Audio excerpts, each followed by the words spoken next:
నమస్తే, welcome to Andhraprabha. నేను రఘునందన్. మన external affairs minister S Jaishankar garu బంగ్లాదేశ్కి వెళ్ళినప్పుడు మొన్న డిసెంబర్ 31 ఖలీదా జియా చనిపోయిన తర్వాత అక్కడ ఆ కార్యక్రమానికి వెళ్ళి తారిక్ రెహమాన్ అంటే తన కొడుకును ఆయనను కూడా షేక్ హ్యాండ్ ఇచ్చి పరామర్శించి మొత్తానికి ఆయనకు ధైర్యం చెప్పి చాలా విషయాలు మాట్లాడుకున్నారు వాళ్ళు.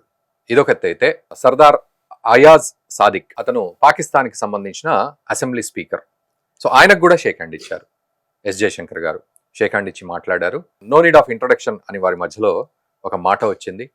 అండ్ ఇద్దరు కూడా పాజిటివ్గా మాట్లాడుకున్నారు. సో ఏమిటి దీని సంకేతం ఏమిటి ఈ షేక్ హ్యాండ్స్ ఇవ్వడం, ముఖ్యంగా పాకిస్తాన్కి సంబంధించిన అసెంబ్లీ స్పీకర్ అతను. సో మనకు తెలుసు, మనకు పాకిస్తాన్కు ఎలాంటి పరిస్థితులు ఉన్నాయి. ఈరోజు ఐపీఎల్లో కూడా పాకిస్తాన్ ప్లేయర్ మనకు అవసరం లేదు అనే గొడవ కూడా నడుస్తోంది. ఇటువంటి తరుణంలో మన ఎక్స్టర్నల్ అఫైర్స్ మినిస్టర్స్ ఆయన ఎస్ జయశంకర్ గారు పాకిస్తాన్ గురించి అణువణువు తెలిసిన వ్యక్తి ఎందుకు ఆ షేక్ హ్యాండ్ ఇచ్చాడు అనేది ఒక పెద్ద చర్చగా మారింది ఇప్పుడు. అంటే దాన్ని పాజిటివ్గా మనం తీసుకోవాలా, లేకపోతే ఇన్స్టాంటేనియస్ జెస్చర్గా మనం తీసుకోవాలా అక్కడ, లేకపోతే దాన్ని ఏ రకంగా అర్థం చేసుకోవాలి అనేది ఒక డీకోడింగ్ ఫ్యాక్టర్ అయితే ఉంది ఇక్కడ ఖచ్చితంగా. ఎందుకంటే తారిక్ రెహమాన్ని కలిసి షేక్ హ్యాండ్ ఇచ్చినప్పుడే అటు పాకిస్తాన్ ఆశ్చర్యపోయింది ఈ విషయంలో. మరోవైపు చైనా లాంటి దేశాలు కూడా నిశితంగా పరిశీలించాయి ఏం చేయబోతున్నారు అని.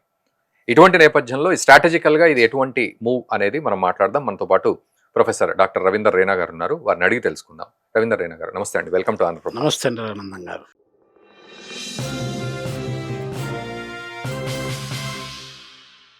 సార్ ఏంటి సార్, అంటే ఈ షేక్ హ్యాండ్స్ ఇవ్వడం అనేది ఇన్స్టాంటేనియస్ జెస్చర్ కిందకి తీసుకోవాలా? కానీ అక్కడికి వెళ్ళింది ఒక కార్యక్రమానికి అయితే వెళ్ళారు ఆయన. తారిక్ రెహమాన్కి ఇచ్చిన షేక్ హ్యాండ్ ఒక పర్పస్ఫుల్ షేక్ హ్యాండ్, అక్కడ ఆ సింపతి అదంతా కూడా. మరి ఇక్కడ ఈ అసెంబ్లీ స్పీకర్ పాకిస్తాన్కి సంబంధించిన వ్యక్తికి ఆయనకు అయాజ్కి ఇవ్వడం ఎట్లా అర్థం చేసుకోవాలి ఓవరాల్గా? చూడండి రఘునందన్ గారు, ఇప్పుడు వాళ్ళిద్దరు కలిసి ఒకరిని పరామర్శించడానికి, బేగం ఖలీదా జియా గారు చనిపోయారు. ఆమె 80 years ఆఫ్ ఏజ్లో చనిపోయారు. చనిపోయినప్పుడు ఆమె కూడా ప్రైమ్ మినిస్టర్గా పనిచేసినప్పుడు మనతో సత్సంబాలు ఉన్నాయి, కొన్ని అప్పుడప్పుడు స్ట్రెయిన్ అయిన రిలేషన్స్ ఉన్నాయి. యాజ్ ఎ కంట్రీ రిప్రజెంటేటివ్ ఇప్పుడు జయశంకర్ గారు భారతదేశాన్ని రిప్రజెంట్ చేశారు. జయశంకర్ గారు ఇండివిజువల్గా పోలేదు అక్కడికి, భారతదేశాన్ని రిప్రజెంట్ చేసి భారతదేశ ప్రజల యొక్క మనోభావాలని ఆయన రిప్రజెంట్ చేశారు. అక్కడ రిప్రజెంట్ చేసినప్పుడు ఏమవుతుందంటే, ఒక వ్యక్తి అదొక సన్నివేశంలో ఒక సందర్భంలో కలుసుకున్నప్పుడు షేక్ హ్యాండ్ చేయడం అనేది తప్పులేదు. దానికి ప్రైమ్ మినిస్టర్ మోడీ గారికి ఫోన్ చేసి ఇతను పాకిస్తాన్ ఉన్నాడు, ఆయనకి నేను షేక్ హ్యాండ్ ఇవ్వాలా లేదా అని చెప్పి అడగాల్సిన అవసరం కూడా లేదు.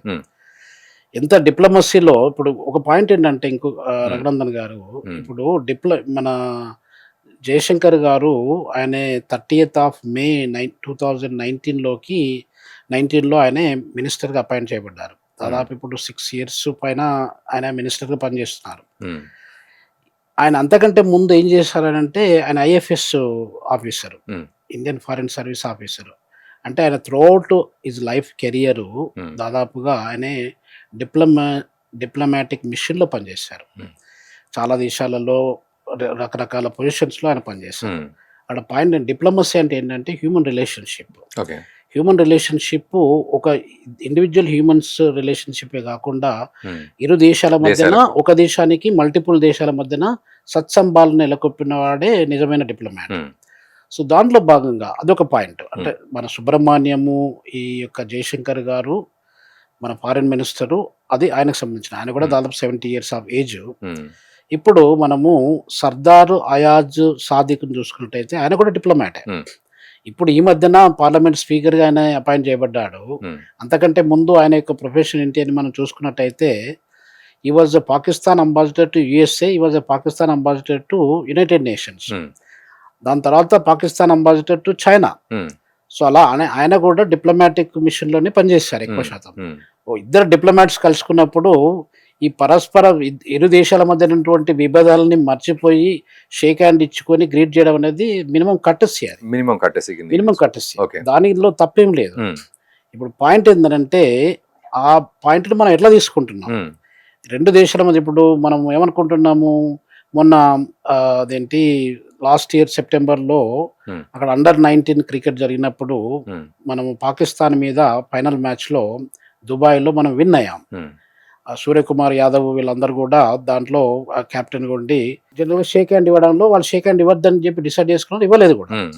ఆడ పాయింట్ ఏంటంటే వాళ్ళు మనం పాకిస్తాన్కు మనకు మంచి సంబంధాలు లేనప్పుడు మనం ఎందుకు వాళ్ళకి షేక్ హ్యాండ్ ఇవ్వాలి, మనల్ని మనం ఎందుకు స్టూప్ డౌన్ చేసుకోవాలనే ఉద్దేశంతో వెళ్ళివ్వలేదు.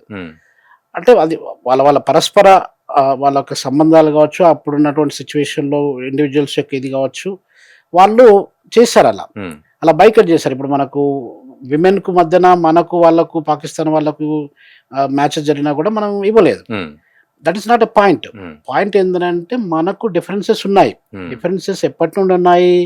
1947 వాళ్ళు 14th ఆగస్టులో మన నుండి విడిపోయిన తర్వాత ఈ 79 సంవత్సరాల నుండి మనకు సిమిలారిటీ కంటే డిఫరెన్స్ ఎక్కువ ఉంది. మంచి సంబంధాల కంటే శత్రుత్వ సంబంధాలు ఎక్కువ ఉన్నాయి. ఇట్లా ఉన్నప్పుడు ఆ శత్రుత్వ సంబంధాలని ఎన్ని రోజులు మనం కంటిన్యూ చేస్తాం అనేది ఒకటి సీరియస్ మ్యాటర్. ఇప్పుడు షేక్ హ్యాండ్ ఇవ్వడం అనేది తప్పు లేదు. డిప్లొమాటిక్ గా అంటే మీరు అన్నట్టు డిప్లొమాటిక్ గా అక్కడ ఇన్స్టాంటేనియస్ గా మనం అక్కడ ఇవ్వడం ఒక ఎత్తు అయితే, ఒక పాజిటివ్ అవుట్లుక్ తో కూడా ఇవ్వడం అనేది ఇక్కడ ఇన్కల్కేట్ అవుతుంది అనుకోవచ్చు. మనం ఏమనుకుంటామంటే రఘునందన్ గారు, సత్యమేవ జయతే అని ఒకటి నమ్ముతాము, వసుదైక కుటుంబకము అనేది కూడా రెండోది నమ్ముతాం.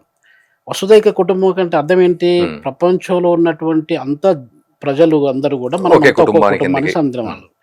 పాకిస్తాన్ అనేది ఒక దేశం కాదు. ఇప్పటి వరకు 14th ఆగస్ట్ 1947 79 సంవత్సరాల నుండి పాకిస్తాన్ అనేది ఒక దేశంగా మారింది.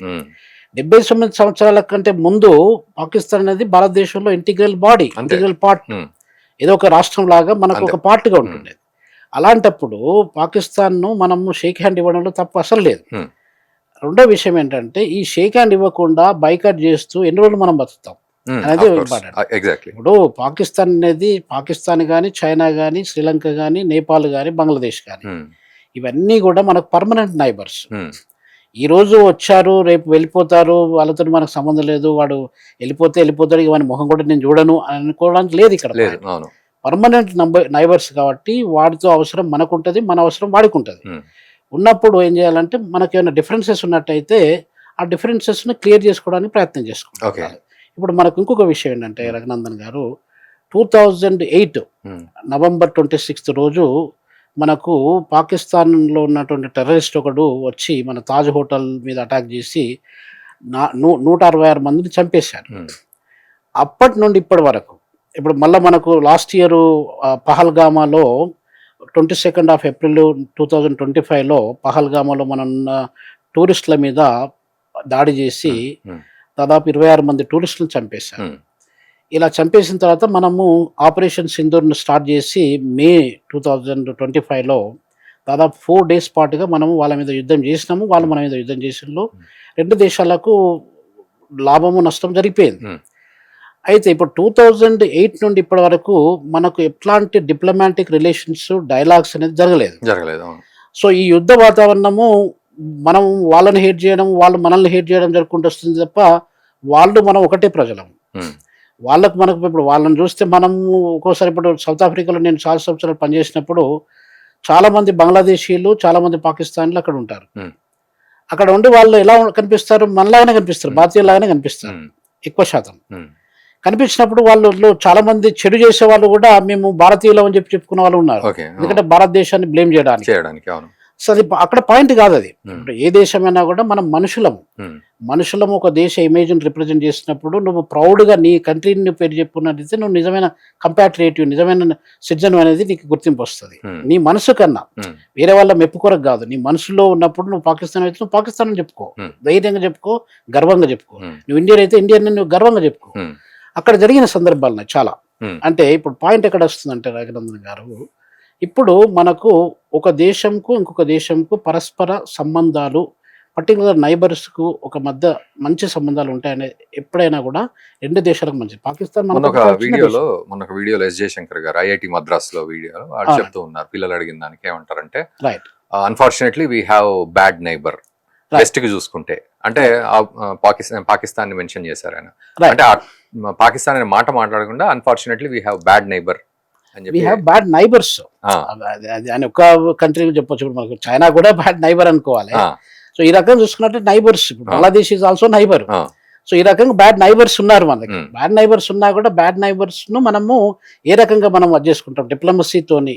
ఇప్పుడు రిలేషన్షిప్ తోని ఏదైనా కూడా కమ్యూనికేషన్ ఈజ్ ఇంపార్టెంట్ అండి. బ్రదర్స్ ఒకటే తల్లిదండ్రులకు పుట్టినటువంటి బ్రదర్స్ సిస్టర్స్ మధ్యన కొట్లాటలు జరిగినప్పుడు రెండు మతాల, ఇప్పుడు పాకిస్తాన్లో ఎక్కువ ముస్లిం బ్రదర్స్ అండ్ సిస్టర్స్ ఉన్నారు, మన దగ్గర ఎక్కువ హిందూ బ్రదర్స్ అండ్ సిస్టర్స్ ఉన్నారు. ఆ రకంగా మతపరంగా ద్వేషం ఒకరికొకరు ఉండడంలో తప్పులేదు, అది అలా డెవలప్ అవ్వకుండా వచ్చింది.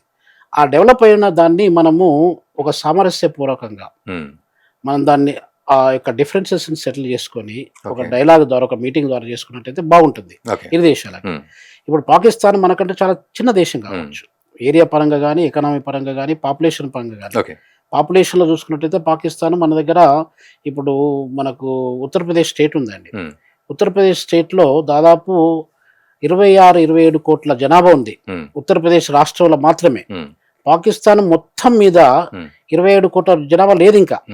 అంటే చూడండి, పాకిస్తాన్ ఎకానమీని చూసుకున్నా కూడా ఇప్పుడు మన దగ్గర బాంబే ఉన్నది. బాంబే $400 బిలియన్ కాంట్రిబ్యూట్ చేస్తే పాకిస్తాన్ అదే దేశము was unable to contribute that much money. ఇలా చూసుకున్నట్టయితే మనకు వాళ్ళకి చాలా ఫరక్ ఉన్నది. పాపులేషన్ పరంగా చూస్తే మనం నంబర్ 1 ఇన్ ద వరల్డ్. ఇక్కడ పాయింట్ ఏంటంటే వాళ్ళ అవసరం మనకుంటది, మన అవసరం వాళ్ళకు ఉంటది. ఎలా అంటే ఇప్పుడు సపోజ్ సింధు నది ఉందండి, ఇప్పుడు ఇండస్ వ్యాలీలో మనకు సింధు అని మనం మన నేషనల్ సాంగ్ లో కూడా మనము పాడుకుంటా ఉంటాం. దాంట్లో ఇప్పుడు సింధు నది వాటరు ట్రీటీ అనేది ఒకటి ఉంది. దాదాపు 60 సంవత్సరాల పైన ఆ ట్రీటీలో భాగంగా సర్టెన్ అమౌంట్ ఆఫ్ వాటర్ మనం పాకిస్తాన్కి ఇవ్వాలని చెప్పి మనము ఒక అగ్రిమెంట్ చేసుకున్నాం.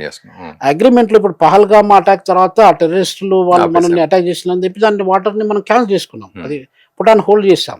సో ఇట్లాంటి పునిటివ్ మెజర్స్ అనేది మనం కూడా వాళ్ళని తీసుకుంటాం, వాళ్ళు కూడా మా ఎయిర్ బేస్ మనం వాడుకోవద్దని చెప్పి ఇట్లాంటివన్నీ జరుపుకుంటూ వస్తుంటాయి. సో ఇలా జరిగినప్పుడు ఏమైతుందంటే రఘునందన్ గారు, రెండు దేశాలకు దెబ్బ జరుగుతుంది, రెండు దేశాలకు కూడా నష్టం జరుగుతుంది. సో కాబట్టి మనము ఆ డిఫరెన్సెస్ ఏదైతే ఉన్నాయో ఆ డిఫరెన్సెస్ను మనం క్లియర్ చేసుకోవడానికి ప్రయత్నం చేయాలి. పాకిస్తాను చిన్న దేశం కాబట్టి బ్రదర్, ఇక మాకు ఇది ఉంది పరిస్థితి, కాబట్టి మనము నెగోషియేషన్కి కూర్చోవడానికి మేము సిద్ధంగా ఉన్నాం. అంటే ఇక్కడ సార్ ఇప్పుడు మనకు పాకిస్తాన్ నువ్వు అంటే జయశంకర్ గారు షేక్ హ్యాండ్ ఇవ్వడం అంటే నువ్వు మంచోడివైనా కాకపోయినా నా మంచితనం, నా యొక్క పద్ధతి నాకు ఉంటది అంతే అని చెప్పుకోవడం కూడా అందులో కలిసిపోతుంది. అన్ని రకాల సంస్కృతి సంస్కారం అనేది అందులో కలిసిపోతుంది, ఇప్పుడు దాంట్లో కలిసిపోతుంది. ఇప్పుడు నేను ఇలానే ఉంటాను, సపోజ్ అమెరికాను చాలా అమెరికన్స్ అమెరికా ఈజ్ అరెగెంట్ కంట్రీ అని చెప్పి చాలా మంది అనుకుంటారు. అక్కడ ఓపెన్నెస్ ఎలా వస్తుందంటే, ఇప్పుడు మొన్న మనము జస్ట్ మనకు ఫస్ట్ శీతాకాల సమావేశాలు మన అసెంబ్లీ తెలంగాణ గవర్నమెంట్ లో జరిగినప్పుడు మన చంద్రశేఖర్ రావు గారు former chief minister BRS party తరఫున, తర్వాత ఇప్పుడు ప్రస్తుతం ఉన్న రేవంత్ రెడ్డి గారు కాంగ్రెస్ చీఫ్ మినిస్టర్ రేవంత్ రెడ్డి గారు వెళ్ళి మన చంద్రశేఖర్ గారికి నమస్తే పెట్టి షేక్ హ్యాండ్ ఇచ్చారు. తప్పే ఉన్నదండి, ఆరోగ్యం బాగున్నారా సార్, ఎలా ఉన్నారని చెప్పి. అది హ్యూమన్ లీడర్షిప్, గ్రేట్ లీడర్షిప్ క్వాలిటీని ఇండికేట్ చేస్తారు. సో ఒక వ్యక్తికి శక్తి అని ఇచ్చినప్పుడు మనం నమస్తే అని చెప్పి మొక్కుంటాం. దాని అర్థం ఏంటి? ద డివైన్ ఇన్ మీ ఈ saluting the divine in you.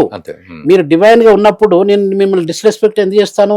మన ఇద్దరు ఒక హాల్లో ఉన్నప్పుడు ఒకరికొకరు షేక్ హ్యాండ్ ఇచ్చి బాగున్నారా అని చెప్పి పలకరించడం తప్పు లేదు. ఇది మన సైడ్. సో పాకిస్తాన్ సైడ్ నుంచి కనుక మనం మాట్లాడితే, లేదా తారిక్ రెహమాన్కి ఇచ్చిన షేక్ హ్యాండ్ గురించి కనుక మాట్లాడితే అటువైపు నుంచి ఎలా అర్థం చేసుకోవాలి? ఇప్పుడు జమాతే ఇస్లామీకి సంబంధించిన చీఫ్ ఆయన నిన్న మాట్లాడుతూ ఆయనే ఉన్నారంటే, ఇక్కడికి గత సంవత్సరం 2 డిప్లొమాట్స్ వచ్చారు, వాళ్ళు మాతో మాట్లాడారు, కానీ రహస్యంగా ఉంచమన్నారు, ఇది బయటికి రాకుండా అని చెప్పారు అని తెలుస్తోంది.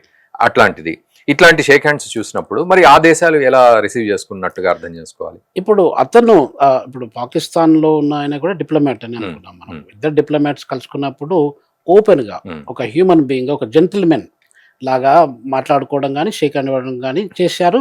అది బాగానే ఉంది.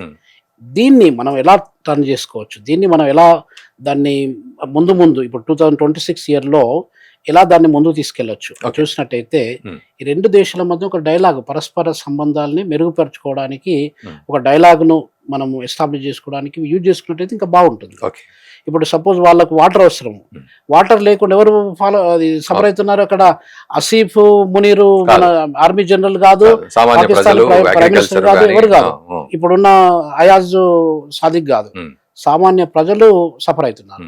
సో కాబట్టి మనము ఒక ప్రజల పరంగా మనము రెండు దేశాల ప్రజల్ని చూసుకొని మాట్లాడుకొని సెటిల్మెంట్ చేసుకుంటే రెండు దేశాలకు కూడా పరంగా కానీ, బిజినెస్ పరంగా కానీ, పొలిటికల్ రిలేషన్ పరంగా కానీ ఏ రకంగానైనా కూడా మంచి జరుగుతుందండి. Right sir, thank you very much sir. నమస్తే అండి, thank you very Thank you. Much. So అదండి పరిస్థితి. మొత్తానికి శత్రు దేశం నుంచి వచ్చిన వాడైనా సరే షేక్ హ్యాండ్ ఇవ్వడం మన సంస్కృతి, నమస్కారం పెట్టడం మన సంస్కృతి అన్న పద్ధతిలో గనక ఆలోచిస్తే డిప్లొమాటిక్ గా ఎలా ఉంటుంది, ఇది సరే మన సైడ్ నుంచి ఓకే. బట్ పాకిస్తాన్ సైడ్ నుంచి అలాంటి పాజిటివ్ అవుట్లుక్ ఏమైనా ఉంటుందా, లేకపోతే షాబాజ్ షరీఫ్ లాగా పుతిన్ కి గనక నమస్తే పెట్టి మెల్లిగా నక్కలాగా చూస్తూ సో ఏదో రకంగా పబ్బం గడుపుకుందాం అన్న స్టైల్ అది ఎలా ఉంటుంది? సో మన సంస్కృతికి సంబంధించి కానీ, డిప్లొమాసీకి సంబంధించి కానీ, బయలాటరల్ ఈ ట్రీట్మెంట్స్ కి సంబంధించి కానీ మీరేమనుకుంటున్నారు? ఎటువంటి క్లారిటీతో మనం ఉండాలి? వెనకటి నుంచి మనకు వస్తున్న సిద్ధాంతం కానీ, కల్చర్ కానీ ఎలాంటిది అనేది చక్కగా హ్యాపీగా కామెంట్ చేయండి. అండ్ ఈ వీడియోని కూడా మన మిత్రులకు కూడా షేర్ చేయండి. Thank you very much.